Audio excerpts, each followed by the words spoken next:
2025 में अगर आप अपने लिए परफॉर्मेंस ओरिएंटेड अर्बन स्कूटर देख रहे हो तो हो सकता है आज आपकी तलाश खत्म हो जाए, क्योंकि मेरे पास है एप्रिलिया का SR 175। 175 जो स्कूटर है वो 160 का एक सक्सेसर है और इसमें आपको लुक्स काफी हद तक 160 जैसे ही मिलने वाले हैं, लेकिन ये फीचर्स जो आपको ऑफर करता है कंप्लीटली डिफरेंट है। साथ में यहाँ पे इंजन जो है वो आपको यहाँ पे कंप्लीटली डिफरेंट मिलता है। अब आपको यहाँ पे 174.7 सीसी का इंजन मिल जाता है। कैसा परफॉर्म करता है, क्या इसके प्रोज एंड कॉन्स होंगे, सारी बातें हम आज की इस वीडियो में हम करने वाले हैं। बट उससे पहले अगर आपने हमारा car and bike Hindi channel को अभी तक सब्सक्राइब नहीं किया है तो सब्सक्राइब बटन पे क्लिक करके बेल आइकन को प्रेस कर दें अगर आगे भी ऐसी स्कूटर्स, बाइक्स या कार्स की वीडियोस देखना चाहते हैं। अब एक परफॉर्मेंस ओरिएंटेड स्पोर्टी स्कूटर से आप क्या एक्सपेक्ट करते हैं? ऑब्वियसली परफॉर्मेंस तो आपको अच्छी दे, लेकिन लुक्स में भी वो किसी हद तक पीछे नहीं होना चाहिए। और ये SR 175 लुक्स में काफ़ी हद तक आपको SR 160 जैसे लगने वाला है, लेकिन आज भी इसका वही कैरेक्टर हमें देखने को मिलता है। यानी कि जब आप इसे रोड पे लेके निकलोगे तो लोग बार बार मुड़ के आपके स्कूटर की तरफ देखेंगे और पूछेंगे आपसे कि ये कौन सा स्कूटर है, क्योंकि यहाँ पे आपके पास काफ़ी ज़्यादा शार्प डिज़ाइन मिल जाता है इसमें और काफ़ी अच्छा स्पोर्टी कैरेक्टर यहाँ पे स्कूटर का देखने को मिलता है। ये जो कलर ऑप्शन है ये हमारे सामने है ग्लॉसी व्हाइट कलर, और यहाँ पे आपके पास एक और कलर ऑप्शन कंपनी ने इसमें ऑफर किया है जो कि मैट फिनिशिंग के फॉर्म में है। लेकिन ये वाला जो कलर ऑप्शन है ये मुझे पर्टिकुलरली थोड़ा सा ज्यादा पसंद है, बट ऑब्वियसली वो एक सब्जेक्टिव ओपिनियन है। आपको ये कलर ऑप्शन कैसा लगा हमें नीचे दिए कमेंट्स में जरूर बताएं। बट प्राइस की मैं बात करूं तो ये जो स्कूटर है ये आज की डेट में आपको 1,28,000 रुपए के एक्स शोरूम प्राइस में मिलने वाला है। अब इस प्राइस रेंज में आपके पास और भी स्कूटर्स हैं, लेकिन 175 सीसी का कोई स्कूटर आपको मिल रहा है तो डेफिनेटली एक गेम चेंजर जरूर रहेगा। अब बात करते हैं बाकी डिजाइन की, तो सबसे पहले यहाँ पे आपको LED हेडलैम्प्स का सेटअप मिल जाता है। काफी अच्छा और शार्प डिजाइन यहाँ पे आपको लगेगा। और नीचे की साइड देखेंगे तो ये जो 14 इंचेस के आपको व्हील्स मिलते हैं यही इसे गेम चेंजर बना देते हैं। 14 इंचेस के व्हील्स आपने और भी स्कूटर्स में देखे होंगे, जैसे Zoom 160 में भी देखे होंगे या Zoom 125 में भी आते थे। और इनकी खास बात है कि 120 सेक्शन की आपको यहाँ पे चौड़ाई मिल जाती है। ग्रिप जो है टायर्स की वो काफी ज्यादा कमाल की है। व्हील्स इतने बड़े हैं कि अगर आप इसे राइड करेंगे तो आपको राइड करते दौरान ऐसा फील आएगा कि आप किसी स्कूटर को नहीं बल्कि किसी मोटरसाइकिल को राइड कर रहे हैं। बाकी आप देख सकते हैं फ्रंट में आपको डिस्क ब्रेक्स मिल जाते हैं, रियर में मिलेंगे ड्रम और सिंगल चैनल ABS यहाँ पे कंपनी ने ऑफर किया है। बाकी यहाँ पे टेलीस्कोपिक फॉक्स आपको मिल जाते हैं और सस्पेंशन इसका कैसा वर्क करता है उसके बारे में हम राइड एंड डायनेमिक्स पे बात करेंगे। बाकी अगर हम चीजें देखें तो यहाँ पे आपको जो हैंडल बार मिलता है वो बहुत ज्यादा चौड़ा नहीं है और बहुत ज्यादा आपके लिए ऐसा प्रॉब्लम क्रिएट नहीं करेगा कि आपको राइड करते दौरान किसी तरह की प्रॉब्लम हो। ये फुटबोर्ड एरिया अगर आप देखेंगे तो ये बहुत ज्यादा बड़ा नहीं है। मैं यहाँ पे एक बार आपको बैठ के दिखाता हूँ तो कुछ इस तरह से मेरे जो है फीट यहाँ पे आ जाते हैं आराम से, कोई प्रॉब्लम नहीं होती है। अगर आपकी हाइट जो है वो ज़्यादा भी होगी मेरे से तो भी आपको किसी तरह का प्रॉब्लम नहीं होगी यहाँ पे बैठने में। लेकिन यहाँ पे अगर आप चाहते हैं कि आपका ग्रॉसरी वाला सामान आ जाए, कुछ इस टाइप का बड़ा सामान आ जाए जो कि यूजुअली हम प्रैक्टिकल स्कूटर्स में देखते हैं, तो वो यहाँ पे नहीं हो पाएगा। ऑल्दो यहाँ पे हुक आपको दिया गया है और यहाँ पे कोई भी आपको कभी होल्स नहीं दिए गए हैं फ्रंट में, जो कि इसकी प्रैक्टिकलिटी को थोड़ा सा कम ज़रूर करता है। कीज़ आपको कुछ ऐसी मिल जाती हैं, नॉर्मल कीज़ हैं, और इसे इग्निशन में हम कुछ इस तरह से इंसर्ट करते हैं और यहाँ से हम स्कूटर को स्टार्ट करेंगे।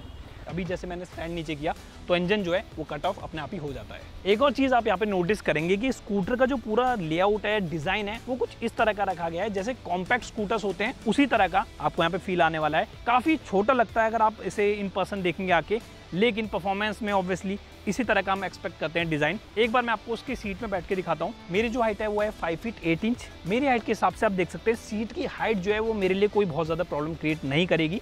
अगर आपकी हाइट 5 फीट 7 इंच भी है तो भी आपको आई डोंट थिंक कि कोई ज़्यादा प्रॉब्लम होने वाली है। ऑब्वियसली अगर आपकी हाइट ज़्यादा है, जैसे 6 फीट के अराउंड है, तो हो सकता है आपको स्कूटर थोड़ा सा ज़्यादा छोटा लगे। इसके अलावा एक स्पोर्टी स्कूटर हो या एक नॉर्मल कम्यूटर हो, हम थोड़ी बहुत प्रैक्टिकलिटी उससे भी एक्सपेक्ट करते हैं। तो एक बार इस स्पोर्टी स्कूटर का अंडर सीट स्टोरेज भी हम चेकआउट कर लेते हैं।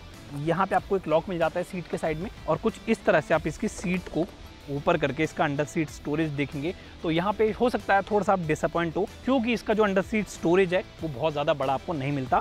ऑल्दो यहाँ पे आपके पास चार्जिंग का सॉल्यूशन दिया गया है और एक आपको लाइट भी यहाँ पे मिल जाती है, तो डॉक्यूमेंट्स वगैरह आपके यहाँ पे आराम से आ जाएंगे। एक्सपेरिमेंट के लिए मेरे पास हाफ फेस हेलमेट है, फुल फेस हेलमेट तो इसमें आएगा नहीं। देखते हैं कि ये आता है कि नहीं। यहाँ पे मैं ऐसे रखता हूँ और कुछ इस तरह से इसे थोड़ा बहुत एडजस्ट करता हूँ तो हो सकता है ये आ जाए। अभी भी ये थोड़ा सा आने में प्रॉब्लम हो रहा है, बट इसे हम कुछ इस तरह से लॉक करेंगे तो ये हो जाएगा लॉक। लेकिन अगर इस अंडर सीट स्टोरेज में आपके कुछ डॉक्यूमेंट्स है या कुछ और भी सामान यहाँ पे रखा गया है तो आपका हाफ फेस हेलमेट भी इसमें नहीं आ पाएगा। इसके अलावा एक और चीज़ आप यहाँ पे नोटिस करेंगे कि सीट के नीचे ही आपको यहाँ पे फ्यूल फिलर कैप मिल जाता है इसका। तो कुछ इस तरह से यहाँ पे सीट के नीचे दिया गया है। काफ़ी लोगों की ये कंप्लेन रहेगी कि हाँ सीट के नीचे से नहीं देना चाहिए था, क्योंकि हम जब बार बार फ्यूल स्टेशन पे जाएंगे तो हमें बार बार स्कूटर से उतर के इसे सीट को उठा के यहाँ पे पेट्रोल फिल करवाना पड़ेगा।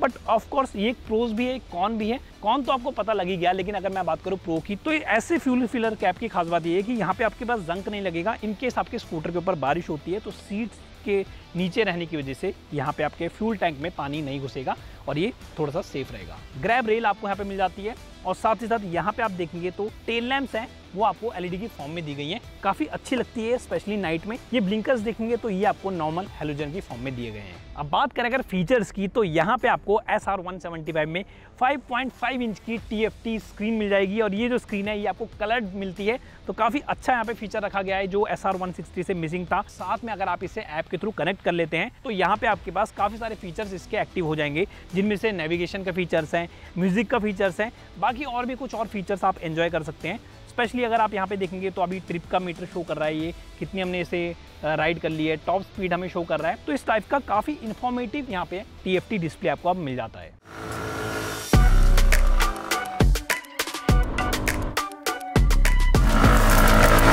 अब बात करते हैं इसकी परफॉर्मेंस और इसकी हैंडलिंग की। तो परफॉर्मेंस की बात करें तो इसमें आपको 174.7 सीसी का इंजन मिलता है जो लगभग 13 bhp की पावर और 14 न्यूटन मीटर्स का पीक टॉर्क आपको ऑफर करता है। अगर बात करें परफॉर्मेंस की, तो परफॉर्मेंस काफ़ी कमाल की है। जैसे ही आप स्कूटर को स्टार्ट करते हैं तुरंत ही आपको अंदाज़ा हो जाता है कि आप किसी परफॉर्मेंस ओरिएंटेड स्कूटर में हैं। कोई रेगुलर कम्यूटर स्कूटर नहीं है। जो ये परफॉर्मेंस आपको देगा वो आपको डेफिनेटली इंप्रेस कर देगी। जब आप इसे स्पेशली सिटी ट्रैफिक में लेके निकलते हो और थ्रॉटल को हल्का सा ही पुल करते हो तो आपको पता चल जाता है कि स्कूटर बहुत ही ज़्यादा फुर्तीला है। आराम से ट्रैफिक में से निकल के ऐसा चले जाता है जैसे कि आप किसी हाई परफॉर्मेंस मोटरसाइकिल को राइड कर रहे हैं। अगेन वही इन व्हील्स की भी कहानी है। यही 14 इंचेस के जो व्हील्स हैं वो आपको कुछ ऐसी राइड और हैंडलिंग ऑफर करते हैं कि आपको ऐसा फील आएगा कि आप किसी मोटरसाइकिल को राइड कर रहे हैं। हैंडलिंग में भी इसका कोई मुकाबला नहीं है। और ब्रेकिंग में यहाँ पे आपके पास फ्रंट डिस्क ब्रेक्स मिल जाते हैं, सिंगल चैनल EBS मिलता है। ब्रेकिंग इतनी कमाल की है कि जहाँ आप लीवर को प्रेस करेंगे वहीं ये तुरंत रुकने की कोशिश करेगा। बहुत ही ज़्यादा शानदार इसकी ब्रेकिंग आपको मिल जाती है। ये चीज़ आप तब एक्सपीरियंस कर पाएंगे जब आप इसे रियल में राइड करेंगे। अब ब्रेकिंग तो इसकी शानदार है, लेकिन यहाँ पे एक फीचर नहीं दिया कंपनी ने जो बहुत ज़्यादा इंपॉर्टेंट है मेरे अकॉर्डिंग। यहाँ पे आपको ब्रेक लॉक नहीं दिया कंपनी ने, जो एक बहुत इंपॉर्टेंट फीचर है। अब देखो मैंने यहाँ पे ब्रेक को प्रेस किया है, अगर मैं ब्रेक को छोड़ देता हूँ कुछ इस तरह से तो ये पीछे जाना शुरू हो जाता है। यानी कि अगर आप इंक्लाइन पे है तो आपको ये थोड़ा सा परेशान जरूर कर सकता है। यही एक मेजर फॉल्ट इसमें मुझे लगा अगर हम ब्रेकिंग के टर्म्स में इसमें बात करें तो। अब एक सबसे बड़ा डाउट जो लोगों के मन में रहता है कि इस तरह का परफॉर्मेंस ओरिएंटेड स्कूटर हम ले तो लें, लेकिन फ्यूल इकोनॉमी हमें कितनी मिलेगी? कहीं ऐसा तो नहीं कि बहुत कम आपको इकोनॉमी ऑफर करें? तो मैंने जितना भी इसे एक्सपीरियंस किया है अभी तक, तो इसने हमें सिटी में लगभग 38 किलोमीटर पर लीटर तक की फ्यूल एफिशिएंसी ऑफर की है। और अगर हम हाईवेज की बात करते हैं तो हाईवेज में इसका जो फ्यूल इकोनॉमी फिगर है वो लगभग 45 किलोमीटर पर लीटर के आसपास पहुंच जाता है।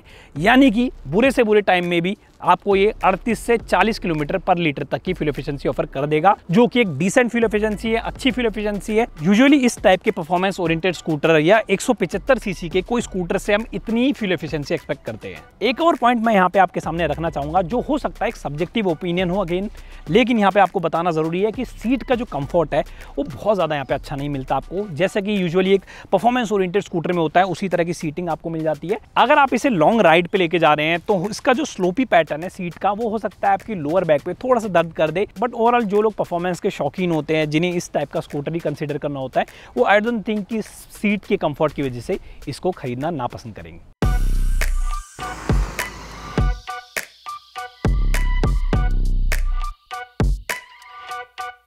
तो एप्रिलिया SR 175 एक ऐसा स्कूटर नहीं है जो आपको सिर्फ पॉइंट A से पॉइंट B तक पहुंचाने के लिए बना है। ये एक परफॉर्मेंस ओरिएंटेड स्कूटर है। इसे आप राइड करेंगे तो आपको डेफिनेटली मज़ा आएगा, चाहे आप सिटी में राइड करें इसे, चाहे हाईवेज पे राइड करें। बट अगर बात करें प्रैक्टिकलिटी की, कंफर्ट की, तो वो यहाँ पे आपको बहुत ज़्यादा अच्छा नहीं मिल पाएगा। रोड प्रेजेंस की बात करें तो रोड प्रेजेंस काफ़ी कमाल की है। लोग मुड़ मुड़ के आपको देखेंगे बार बार जब आप इस स्कूटर को लेके निकलोगे। और इसके अलावा ये भी ध्यान रखें कि अगर आप इस स्कूटर को खरीद रहे हैं तो आपके आसपास एप्रिलिया के कितने सर्विस सेंटर्स हैं जिससे आपका ओनरशिप का जो अनुभव है वो बेहतर हो पाए। तो ओवरऑल ये जो स्कूटर है जिस पर्पस के लिए बनाया गया है उसमें हमें किसी भी तरह से इसमें कंप्लेन नहीं है, यानी कि परफॉर्मेंस, हैंडलिंग और ब्रेकिंग इसकी सारी चीज़ें शानदार है। प्रैक्टिकलिटी एक डिफरेंट पर्सपेक्टिव हो सकता है आप लोगों को ऐसे स्कूटर्स में प्रैक्टिकलिटी ढूंढने में ज़्यादा इंटरेस्ट ना हो, लेकिन हमारा काम था आपको बताना कि इसमें प्रैक्टिकलिटी कितनी ऑफर आपको होती है। आपके क्या ओपिनियन है इससे रिलेटेड आप हमें नीचे दे कमेंट्स में ज़रूर बताएं। एप्रिलिया का SR 175 आपको कैसा लगा, कैसे लगे इसके फीचर्स और बेसिकली इसकी रोड प्रेजेंस आपको कैसे लगी, ये भी हमें नीचे दे कमेंट्स में बताएं। और ऐसी वीडियोस आगे भी देखने के लिए कार एंड बाइक हिंदी को सब्सक्राइब करके बेल आइकन को प्रेस कर दें। मिलते हैं आपसे अगली वीडियो में। Thanks for watching.